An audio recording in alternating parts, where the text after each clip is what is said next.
महादेव पहली बार देवी को कैलाश ले जाते हैं। वहाँ एक बर्फीली गुफा में लंबे अंतराल की तपस्या के बाद महादेव आंखें खोलते हैं। उनकी आंखों में दोनों रूप नजर आते हैं, like peace and fire coexisting in his big dark eyes. फिर एक ऐसा दृश्य देवी ने देखा जिससे वो अचंभित हो गई। स्वामी जी ने इस बुक में 4 मूल साधनाओं का वर्णन किया है। ऐसा नहीं है कि और कोई साधना नहीं है, मगर इस बुक में स्पेसिफिकली जो 4 साधना स्वामी जी ने दी हैं वो एक साधक के जीवन के लिए बहुत इम्पोर्टेंट है। जो कोई भी अपनी स्पिरिचुअल जर्नी स्टार्ट भी करना चाह रहा है वो इस बुक को एक रेफरेंस पॉइंट लेकर स्टार्ट कर सकता है। तो स्वामी जी ने इस बुक में हमारे साथ बहुत सी ऐसी सीक्रेट शेयर करी हैं जो हमें नहीं पता थी। जैसे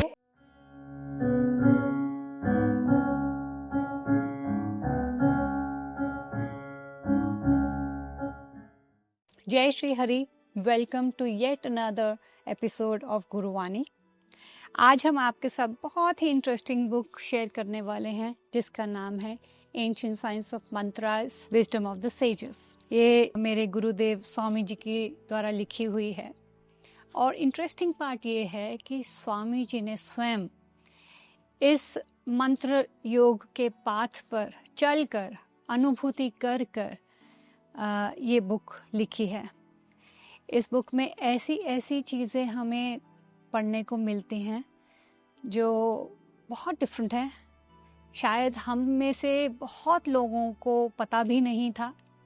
सो before we get into that, आपको ये बात बताती हूँ कि इसका जो फर्स्ट चैप्टर है that's the most interesting part of it, कि मंत्र क्या हैं और इनकी उत्पत्ति कहाँ से हुई। फर्स्ट चैप्टर में ही स्वामी जी ने हमें गदगद कर दिया है ये बता के कि मंत्रों की उत्पत्ति हुई कैसे। सो इन शॉर्ट मैं आपको वो आज स्टोरी सुनाना चाहती हूँ। ये कहानी समय से परे है। युगों युगों सालों सालों पहले एक बहुत ही सुंदर दुनिया हुई करती थी। सबसे सुंदर बात ये थी कि वहाँ महादेव की अर्धांगिनी रहती थी और वो ग्रह था चिंतामणि ग्रह। 2 बिलियन लाइट ईयर्स दूर और 300 ट्रिलियन साल पहले एक अलौकिक लोक था जहाँ हर जीव एक दूसरे के साथ एक सुर में जीते थे। There was no notion of sadness, jealousy, possessiveness और envy। एक ऐसी दुनिया कि जहाँ दुख नहीं था, भूख नहीं थी, मोह नहीं था और माया भी नहीं थी। ना पैसा था, ना बाजार था। चाहो तो सब कुछ बस सोच से ही प्रकट हो जाता था। खुशी वहाँ गलियों में झूमती थी। लोग छोटी छोटी बातों पे आपस में खुल मिल के रहते थे। दुख का नामो निशान नहीं था और जीवन ऐसे चलता था जैसे कि एक मधुर लहर चल रही है। वहाँ की खुशी हमारे यहाँ की खुशी से 10 गुना ज़्यादा गहरी थी और 10 गुना ज़्यादा लंबी चलती थी। एक दिन बहुत लंबे अंतराल के बाद महायोगी महादेव अपनी घोर तपस्या से वापस आए। देवी उनको देख के बहुत ही प्रसन्न हुई, उनके चरणों का पूजन किया। नित्याएं उनके लिए भोजन परोस रही थीं। गंधर्व उनके लिए गान गा रहे थे। ये दृश्य इतना सुंदर था कि वो बहुत अंतराल तक चलता ही रहा।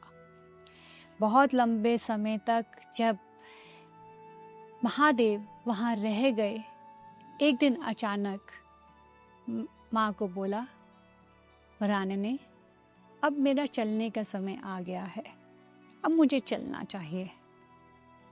देवी थोड़ा घबरा गई और उनसे पूछा, नाथ आप कहाँ चले जाते हैं और क्यों चले जाते हैं? यहाँ सब कुछ तो है। यहाँ आपको किस चीज़ की कमी है जो आप बार बार एकांत में जाते हैं, बार बार मुझसे दूर हो जाते हैं?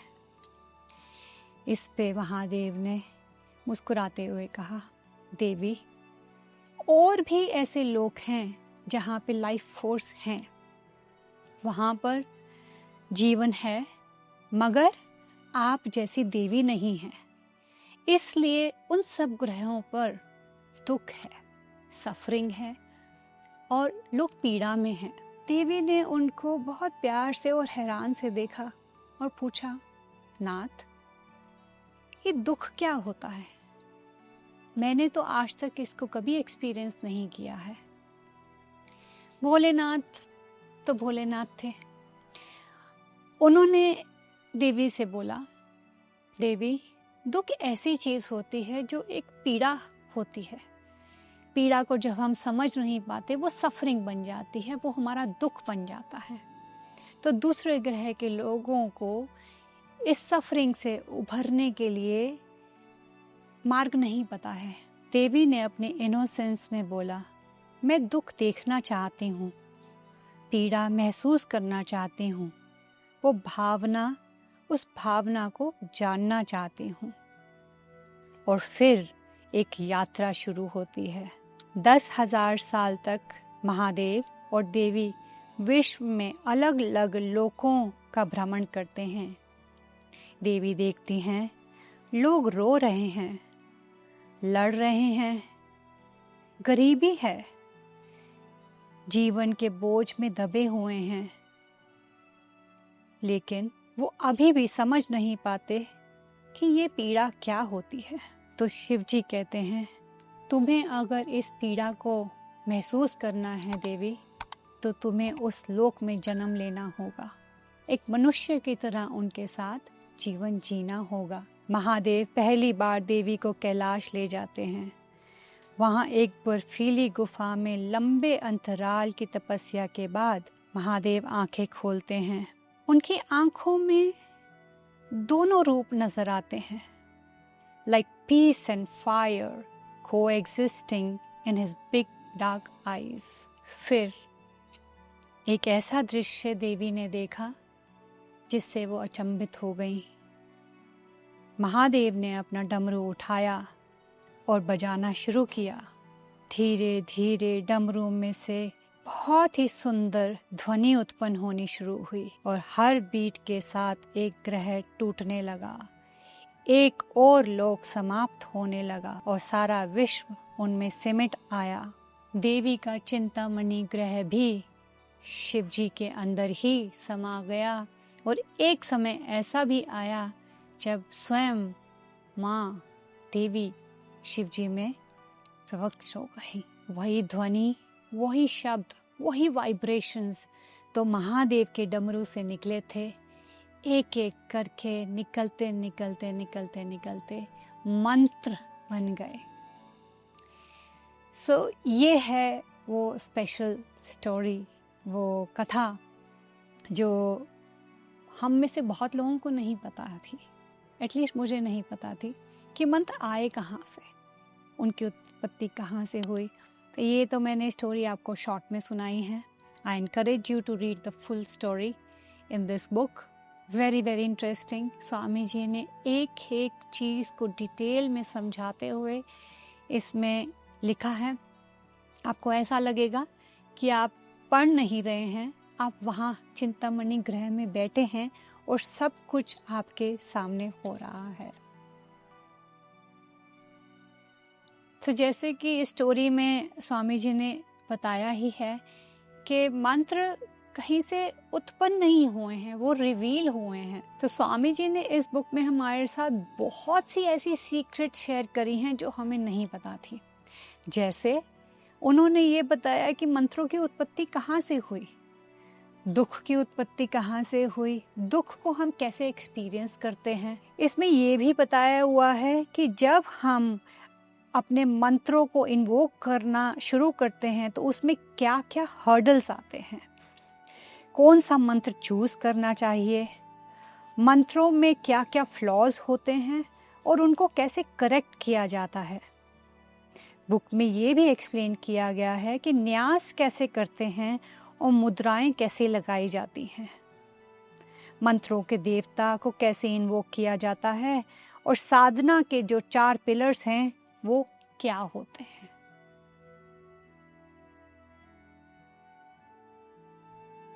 इस बुक का एक कोर पिलर ये है गुरु शिष्य परंपरा।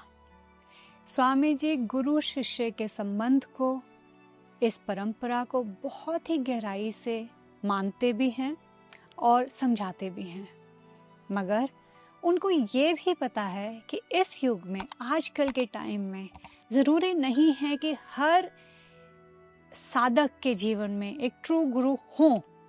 एक सच्चा गुरु होना बहुत ही बड़ी ब्लेसिंग है और इस समय गुरु का मिलना और सही राह दिखाना थोड़ा सा डिफ़िकल्ट लगता है।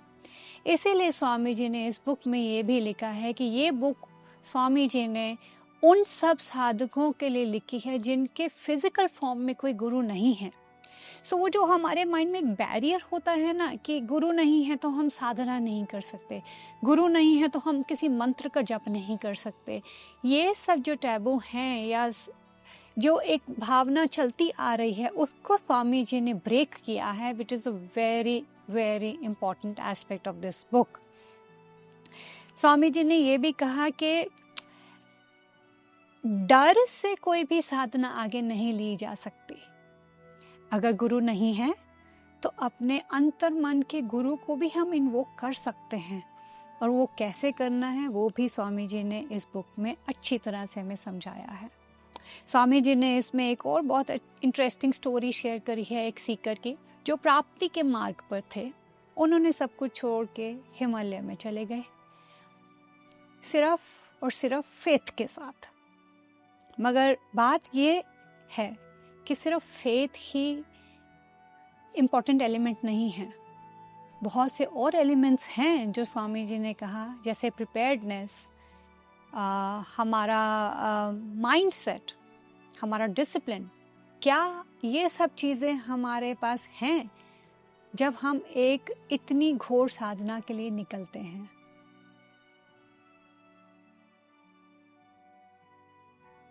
स्वामी जी ने इस बुक में 4 मूल साधनाओं का वर्णन किया है। ऐसा नहीं है कि और कोई साधना नहीं है, मगर इस बुक में स्पेसिफिकली जो 4 साधना स्वामी जी ने दी हैं वो एक साधक के जीवन के लिए बहुत इम्पोर्टेंट है। जो कोई भी अपनी स्पिरिचुअल जर्नी स्टार्ट भी करना चाह रहा है वो इस बुक को एक रेफरेंस पॉइंट लेकर स्टार्ट कर सकता है। सबसे पहली साधना जो स्वामी जी ने रेकमेंड करी है वो है गणेश साधना। गणेश जी प्रथम पूजनीय भी कहलाए जाते हैं और विघ्नहर्ता भी हैं। तो हर वो सीकर जो अपनी साधना के पथ पर है वो उनका आशीर्वाद ले रहा है कि हे ईश्वर, मैं जिस पाथ पे चला हूँ उस पे आपका आशीर्वाद भी रहे और मेरा जो साधना का जो एक जीवन जो मैं जीने जा रहा हूँ उसमें कोई विघ्न न पड़े। तो बहुत छोटी सी साधना है, बहुत इंटरेस्टिंग है, पढ़ के देखिएगा। जो दूसरी साधना स्वामी जी ने रेकमेंड करी है वो है गुरु साधना। इसके बारे में हम थोड़ा अभी बात कर ही चुके हैं।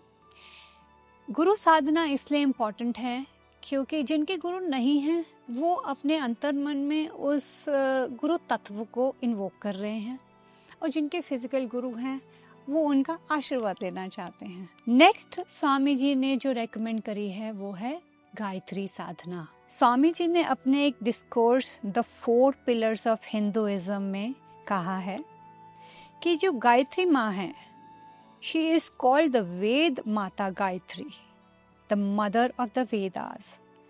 Hence if somebody really wants to walk the path of sadhana, it's non-negotiable. सबसे पावरफुल और विजडम देने वाली साधना है। हर साधना से पहले मदर डिवाइन का परमिशन लेना बहुत ज़रूरी है।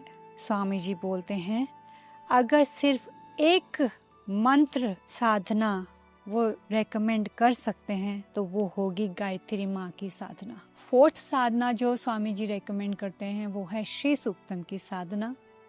अगेन माँ की साधना है। 16 रातों की ये साधना होती है जो कि दिवाली की रात से शुरू होती है। यूजुअली ये मटेरियल प्रॉस्पेरिटी के लिए, एबंडेंस के लिए की जाती है, ताकि हम सब के जीवन में सुख समृद्धि कि कोई कमी ना रहे। स्टेप बाय स्टेप आपको इसके अंदर पढ़ने को मिलेगा। हर रात्रि को डिफरेंट मंत्रास के साथ ये साधना कैसे की जा सकती है।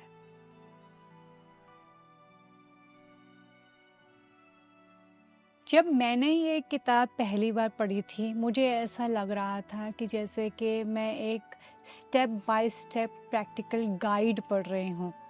मैंने आज तक कभी स्पिरिचुअल गाइड ऐसे कभी नहीं पढ़ी थी।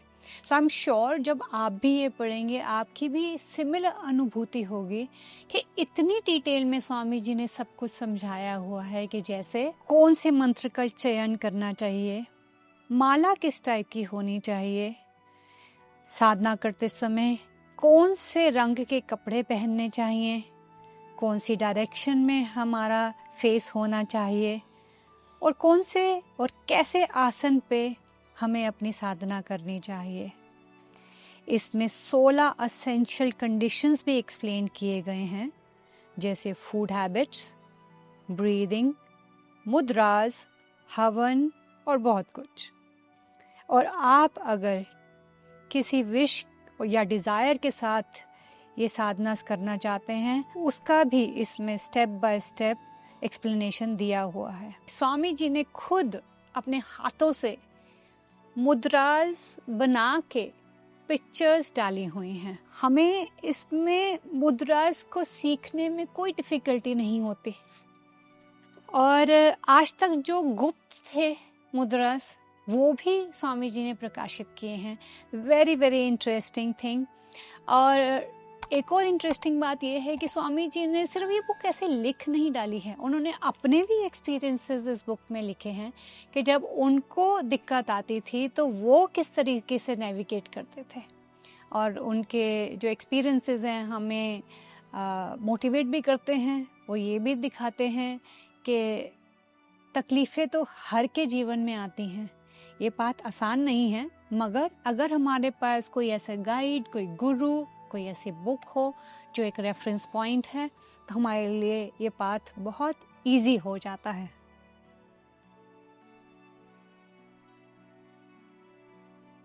आपसे बातें करते हुए मुझे अब अपनी बात भी याद आ रही है कि मैं सिर्फ मात्र 10 साल की थी जब मैंने अपनी नानी के मुख से गायत्री मंत्र का उच्चारण सुना था।